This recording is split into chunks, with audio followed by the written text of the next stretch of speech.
Nah, oke, di sini mau menjelaskan sedikit tentang metode transportasi. Ini nama kelompoknya lengkap nih, 14 orang. Terus sebelum masuk ke metode transportasi, di sini kita menggambarkan dulu suatu ilustrasi tentang proses distribusi barang atau proses penyaluran barang dari pabrik ke tempat distributor. Jadi misalkan dari suatu pabrik ke toko-toko seperti Giant, Indomaret atau sebagainya lah, begitu. Nah, kan kita tahu ya, proses distribusi barang itu yang pertama itu dari suatu pabrik. Ya kan, pabrik dia akan membuat persediaan barang, kemudian nanti ada suatu proses pengantaran barang, ya kan, proses pengantaran barang menuju ke tempat distributor.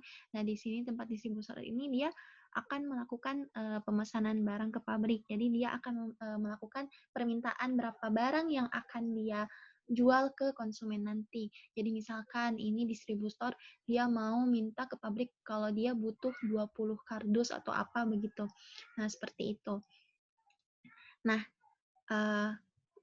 di sini kan ada ya proses transportasi atau proses pengantaran. Nah, di sini nanti yang identik dengan metode transportasi di sini. Nah, selanjutnya di sini ada sedikit ilustrasi juga. Misalkan ada dua pabrik, pabrik A dan pabrik B. Ini satu perusahaan ya, ini satu perusahaan tapi cuma pabriknya itu di beda tempat begitu. Nah, pabrik A ini akan mengirim barang ke tempat distributor yang berada di Kota Makassar, Takalar, sama Bantaeng. Pabrik B juga seperti itu. Nah, di sini pabrik A dan B kan dia menyiapkan persediaan barang ya. Nah, kita misalkan persediaan barang itu, jumlah dari persediaan barang di pabrik A dan pabrik B itu adalah AI. Jadi jumlah persediaan barang di pabrik A itu A, AI-nya itu jadi A1 mungkin ya. Terus jumlah persediaan barang di pabrik B itu A2 begitu. Nah, kemudian di sini kan ada tempat distributornya ada 3, ada di Makassar, Takalar, Bantaeng. Nah, di sini distributor di sini dia akan melakukan permintaan barang yang dia butuhkan untuk dijual ke konsumen. Nah, di sini kita misalkan permintaan itu dengan BJ. Nah, BJ di sini kan berarti untuk distributor Makassar B1, Takalar B2, Bantaeng B3. Nah, sekarang di sini kita lihat di sini ada jalur-jalur pengantaran dari barang-barang tersebut dari pabrik A ke tempat distributor. Nah, yang pertama kan di sini ada jalur ini, dan ini. Nah, di sini kita misalkan suatu biaya dari biaya transportasi dari pabrik A ke Makassar, oke? Itu dengan CIJ begitu. Jadi kalau semisal dari pabrik A ke Makassar berarti dia C11 ya kan, karena kan ini pabrik 1, ini distributor 1. Berarti kan di sini C11 untuk biayanya. Misal biayanya transportasinya itu sebesar 2.000 per satuan barang yang dikirim gitu kan. Kan rata-rata kalau pengiriman biasanya dihitung per satuan barangnya ya. Nah, begitu. Nah, kemudian untuk biaya pengiriman barang dari pabrik A ke Takalar itu berarti C1 2 karena ini kan pabrik 1, kemudian ini distributor 2. Nah, dan juga seperti itu yang lainnya. Nah, di sini kita juga misalkan bahwa barang yang diantar oleh si pengantar barang itu, jumlah barang yang diantarkan itu adalah X, ini adalah XIJ. Jadi misalkan ya, pabrik A itu mengantarkan atau mengirimkan barang ke tempat di Makassar itu sebanyak 15 barang begitu. Berarti X11 itu sama dengan 15 begitu.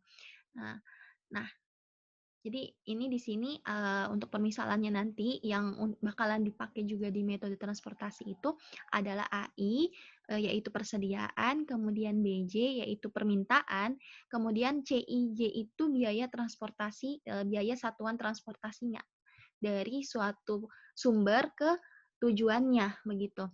Nah, kemudian XIY itu jumlah barang yang dia bawa, jumlah barang yang transportasi itu bawa begitu dari pabrik A dari suatu pabrik ke tujuannya begitu. Nah, selanjutnya dalam suatu perusahaan pasti ada manajer. Nah, di sini manajer di sini dia akan mengelola apa ya, biaya transportasinya begitu. Kan namanya transportasi pastilah ada biayanya kan. Nah, di sini biaya transportasi itu dirumuskan dengan C dikali X. Maksudnya biaya transportasi satuan dikali berapa jumlah barang yang dikirimkan. Jadi misalkan nih ya, misalkan biaya transportasinya itu 15.000. Kemudian barang yang dikirim ada 10, berarti biaya transportasi secara keseluruhan dari mungkin dari pabrik A ke kota ke kota satu begitu ya, itu semuanya 15 dikali 10, berarti kan 150 kan tadi kan 15.000 berarti semuanya 150.000, berarti biaya transportasinya itu sebanyak 150.000. Nah, tugas manajer di sini kan pastilah kita mau suatu perusahaan itu ingin mendapatkan suatu keuntungan, ya kan? Berarti supaya dia dapat keuntungan, dia nggak boleh terlalu banyak mengeluarkan pengeluaran, begitu kan? Nah, di sini agar memperoleh keuntungan yang besar, maka perlu diatur pengeluaran biaya transportasi pendistribusian barang sehingga mengeluarkan biaya transportasi yang paling minimum.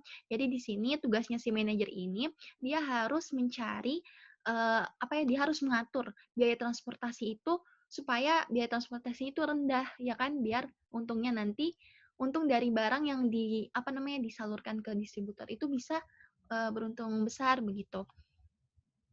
Nah, di sini kita dikenalkan suatu metode untuk mengatur dari mencari, maksudnya untuk mencari biaya transportasi yang bisa eh, biaya transportasi paling minimum gitu. Nah, itu disebut dengan metode transportasi di sini.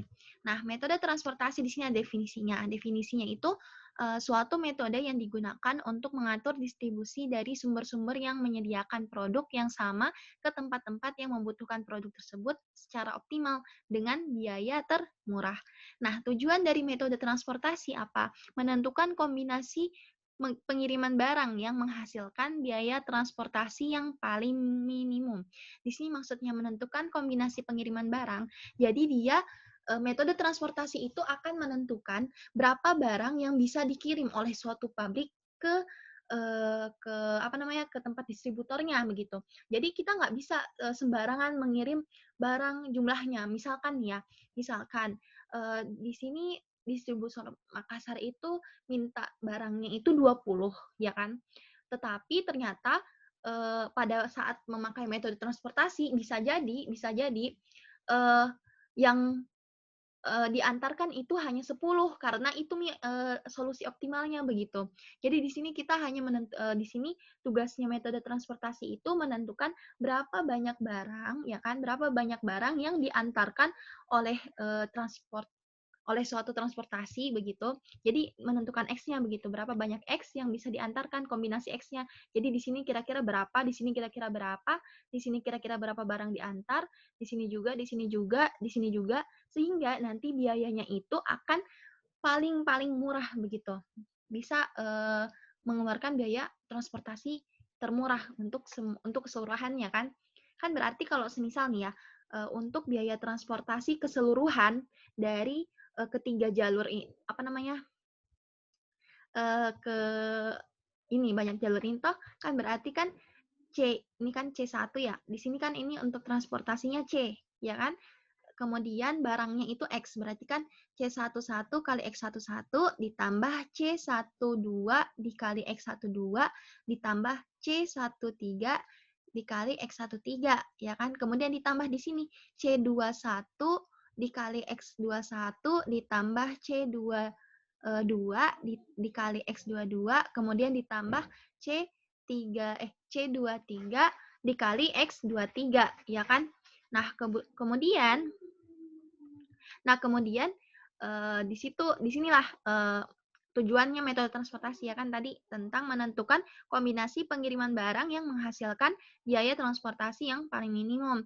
Nah, kemudian di sini ada bentuk umum suatu metode transportasi. Nah, di sini kita bisa lihat fungsi tujuan dari metode transportasi yaitu tadi biaya transportasinya itu jumlah dari seluruh biaya transportasi, ya kan? Ini kan lihat ini kan sigma sigma CI dikali XI ya kan, untuk semua, pokoknya begitulah. Nah, terus ada di sini ada fungsi batasan nih. Di sini ada fungsi batasan bahwa XIJ itu harus kurang dari sama dengan AI. Berarti kan di sini jumlah barang yang diantarkan itu tidak boleh lebih dari persediaannya suatu pabrik, ya kan? Pastilah, semisal ya, persediaan barangnya hanya 30 di pabrik. Berarti kan tidak boleh si manajer itu menyuruh menyuruh tukang antarnya itu untuk mengirimkan barang 40 barang kan? Karena kan cuma 30 ji persediaannya. Berarti kan harusnya yang bisa diantar itu kalau nggak 30 ya berarti kurang dari 30 ya kan? Ini maksudnya di fungsi batasan yang pertama. Kemudian di sini ada fungsi batasan yang kedua yaitu XIJ itu lebih besar sama dengan BJ. BJ itu apa tadi? BJ itu kan permintaan distributor. Berarti kan jumlah pengiriman maksudku jumlah dari barang yang dikirimkan itu bisa apa namanya lebih besar atau sama dengan permintaan. Jadi kan misal ya apa namanya jumlah pengiriman barang maksudku jumlah barang yang dikirimkan itu harus sesuai dengan permintaan distributor, tapi boleh juga lebih. Jadi misalkan distributor minta 20 barang begitu. Berarti jumlah yang dikirimkan ya kalau nggak 20 di atasnya 20. Jadi nggak boleh kurang juga. Di sini nggak boleh jumlah barang yang dikirim ke distributor itu tidak boleh kurang dari permintaan mereka begitu. Jadi yang pertama, jumlah barang itu tidak boleh lebih dari yang disediakan pabrik. Kemudian jumlah barang yang dikirim itu tidak boleh kurang dari yang diminta sama tempat distributor, ya kan? Oke, di sini kita tahu bahwa jumlah barang yang dikirim itu pasti nilainya positif ya. Nah, selanjutnya di sini ada sebuah tabel metode transportasi. Nah, seperti ini tabel metode transportasi. Di sini tujuan, jadi di sini tempat distributornya. Tadi kan kayak di sini Makassar, mungkin Takalar, habis di sini Bantaeng. Kemudian di sini sumbernya, jadi di sini pabriknya. Di sini pabrik pertama, pabrik kedua, seperti itu. Nah, di sini X, tadi X apa? X itu jumlah barang yang dikirimkan dari pabrik satu ke tujuan pertama begitu. Nah, kemudian C ini apa? C ini biaya transportasi ya kan? Biaya transportasinya, biaya transportasi satuan barang dari sumber satu ke tujuan satu seperti itu. Nah, di sini apa? Di sini persediaan, di sini A1 berarti persediaan di pabrik pertama atau persediaan di sumber pertama. Di sini persediaan di sumber kedua. Nah, kemudian di tabel sini di baris ini B1 berarti dia permintaan di tempat distributor pertama. Kemudian di sini jumlah permintaan di tempat distributor kedua dan seterusnya. Nah, di sini ada suatu catatan bahwa model transportasi itu dikatakan seimbang jika jumlah persediaan sama dengan jumlah penawaran. Jadi misalkan di pabrik satu itu persediaannya ada 20, kemudian di pabrik kedua itu persediaannya ada 10. Nah, untuk distributor pertama itu mintanya 10, kemudian distributor kedua itu mintanya 20. Nah, kan kalau tadi di sini kan 20 tambah 10, 30. Di sini 10 tambah 20, 30, ya kan? Berarti kan sama. Nah, di sini jumlah permintaan sama persediaannya itu sama-sama 30, berarti dia dikatakan seimbang modelnya. Nah, beda lagi kalau semisal ya, persediaannya itu cuma 30, tetapi ternyata waktu dijumlahkan jumlah permintaannya di distributor itu lebih dari 30, misalkan ada 35. Nah, berarti kalau seperti itu model transportasinya itu dikatakan tidak seimbang begitu. Jadi syarat dari model transportasi dikatakan seimbang adalah jika jumlah persediaan sama dengan jumlah penawaran. Oke, selanjutnya di sini pemecahan masalah metode transportasi. Jadi di sini ada tahapan ya. Yang langkah pertama dalam metode transportasi itu menentukan penyelesaian visible awal atau penyelesaian awal. Oh iya, di sini yang biasanya diketahui di soal ya kan, yang biasanya sudah diketahui di soal adalah biayanya, kemudian berapa banyak persediaan ya pastinya, dan berapa banyak permintaan.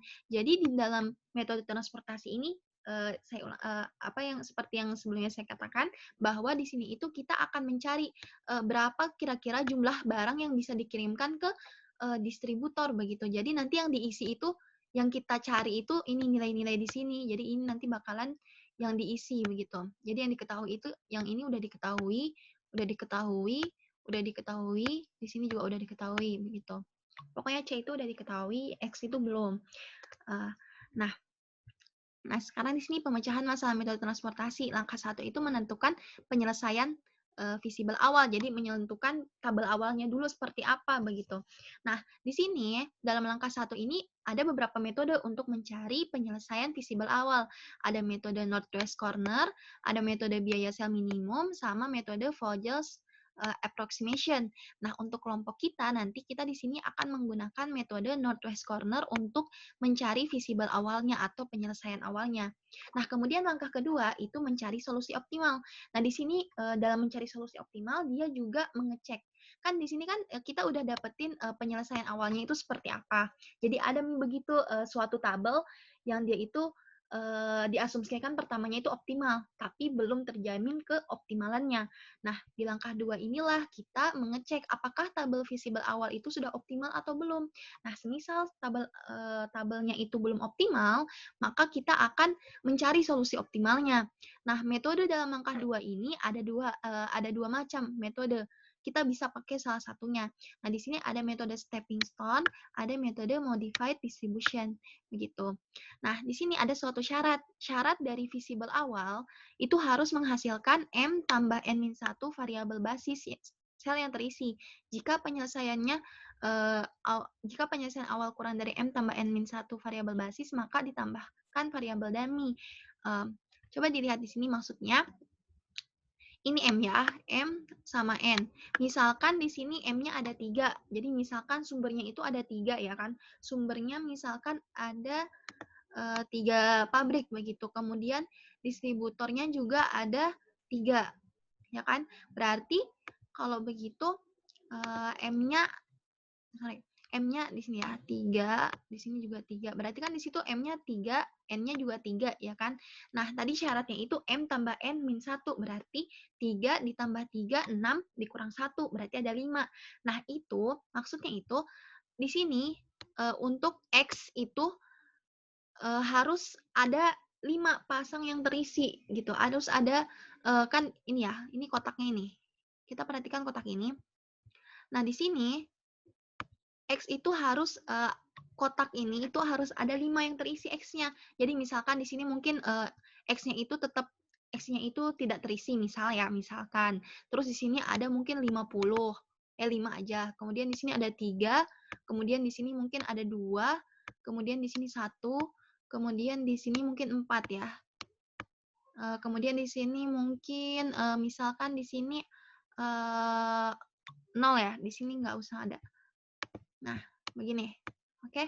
Nah, berarti kan kalau di sini kan kita bisa lihat di sini yang terisi itu ada 1, 2, 3, 4, 5. Nah, di sini udah memenuhi syarat, berarti visible awal bisa langkah 1 bisa langsung lanjut ke langkah 2 yang tadi. Nah, misalkan nih ya, ini tuh di sini nggak ada, jadi cuma 4 aja yang terisi, berarti dia belum maksudku tidak memenuhi syarat. Nah, di sini nanti kalau misalnya ada terjadi yang seperti ini, kita menambahkan suatu variabel bayangan gitu. Mungkin pembahasannya nanti. Nah, oke, lanjut. Ini gimana sih? Nah, oke, jadi ini syarat dari langkah 1. Jadi syarat dari hasil di langkah 1 harus menghasilkan M tambah N-1 variabel basis atau M tambah N-1 sel yang terisi. Oke, nah sekarang kita masuk ke pembahasan metode Northwest Corner. Nah, di sini ada definisi metode Northwest Corner. Metode Northwest Corner adalah metode untuk menyusun tabel awal dengan cara mengalokasikan distribusi barang mulai dari sel yang terletak pada sudut kiri atas. Maksudnya mengalokasikan distribusi barang adalah mengisi berapa X yang kira-kira bisa diantar oleh oleh suatu transportasi begitu ya. Jadi jumlah barang yang diisikan tadi seperti yang aku kasih tahu di awal bahwa metode transportasi itu di tabel transportasinya itu jumlah barang yang diisi. Nah, di sini metode Northwest Corner itu di distribusi pengisian jumlah barang yang diisi itu, pengisian X-nya itu dimulai dari sel yang terletak pada sudut kiri atas. Nah, perhatikan kotak ini, untuk kotak ini ya, di sini kan sudut kiri atas itu terletak di sini kan. Nah, berarti X yang pertama kali diisi adalah di sini. Jadi di sini kita isi jumlah barang yang kira-kira bisa kira-kira bisa kita isikan di sini. Jumlah barang yang misal di sini 20 atau 30. Jadi di sini dulu dimulai begitu. Nah, di sini ada aturannya, aturan dalam metode Northwest Corner. Nah, hapus ya. Sorry. Aturan dalam metode Northwest Corner. Oke, yang pertama, mengisi sel tabel dimulai dari ujung kiri atas, ya kan? Kemudian, alokasi jumlah maksimum sesuai syarat sehingga layak untuk memenuhi permintaan. Jadi, alokasi jumlahnya itu harus yang terbesar. Jadi, misalkan saja, di sini lihat permintaannya, misalkan di sini ada 20, ya.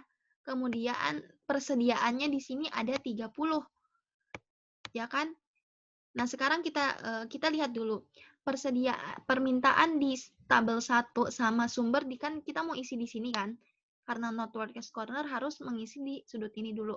Berarti kan kita perhatikan di sini ini kan sejajar dengan kolom ini, kemudian ini sejajar dengan baris ini juga.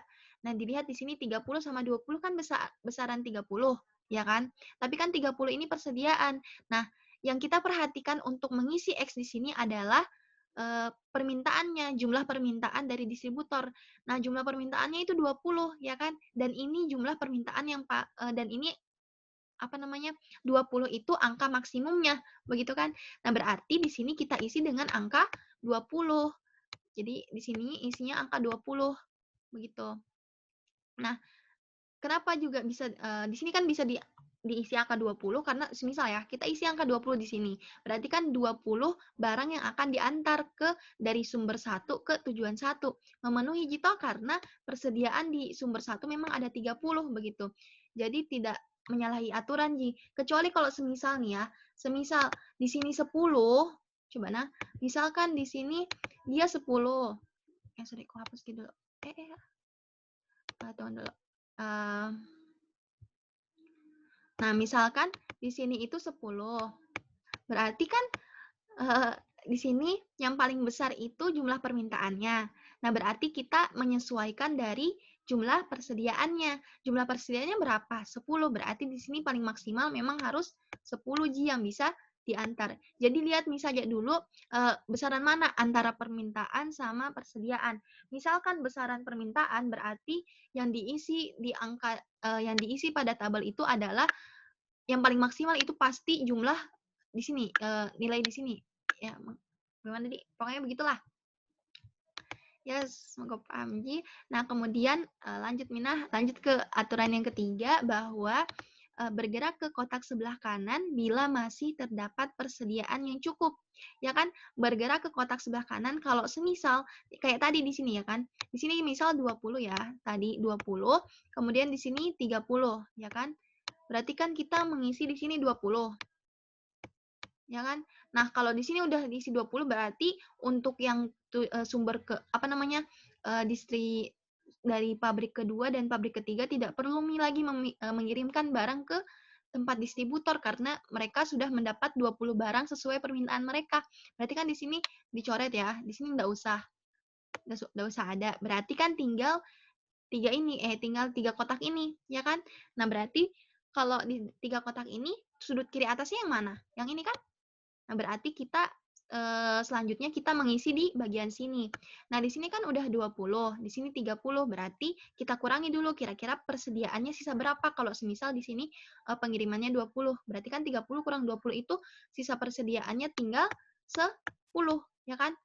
Tinggal 10 berarti. Nah, misalkan di sini, misalkan lagi ya, misalkan di sini permintaannya 10, ya kan? Ini kan sama-sama Ji, berarti tinggal langsung saya diisi bahwa di sini memang butuhnya 10, ya kan? Butuhnya 10 saja. ya kan memenuhi. Di sini udah 20, 10 hasilnya nanti 30.